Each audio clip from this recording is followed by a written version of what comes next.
தவிடுங்களெல்லாம் mix பண்ணி கருப்பட்டியாக மாற்றுறாங்களாம். அது super phosphate என்ன சொன்னாங்க. அது அந்த மாதிரி எக்கச்சக்கமான கெமிக்கலை போட்டு அது கருப்பட்டி மாதிரியே மாற்றி அது கொடுக்குறாங்க.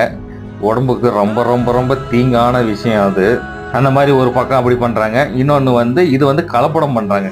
நல்ல கருப்பட்டியில் உடைச்சி அதை சர்க்கரையை கலந்து கிட்டத்தட்ட ஒரு இப்போ வந்து நான் ஒரு கிலோ 300 ரூபாய்க்கு கொடுக்குறேன்னு வச்சுக்கோங்களேன், நான் 190 ரூபாய்க்கு கொடுக்குறேன் அப்படின்னு இன்னொருத்தர் சொல்லுவாங்க. அப்படி இருக்கிற போது என்ன ஆகுதுன்னா 10 ரூபா தான் வித்தியாசம். ஓ, இந்த ஆள் வந்து 10 ரூபாய் எக்ஸ்ட்ரா வச்சிருக்கிறான் லாபம். ஆனால் ரெண்டும் ஒரிஜினலாக தான் இருக்கும். ஏன்னா ரெண்டும் ஒரே ரேட் இருக்குது. கிட்டத்தட்ட வெறும் 10 ரூபாய்க்கு தான் வித்தியாசம் வருது. அப்போது அவங்க வாங்குறதுக்கு பதில் நம்ம இங்கே வாங்கிக்கலாம் அப்படின்னு அவங்க வாங்கிக்கிறாங்க.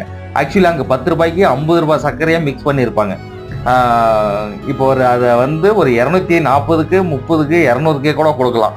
ஆனால் அதை வந்து 90 ரூபாய் லாபம் வச்சு 300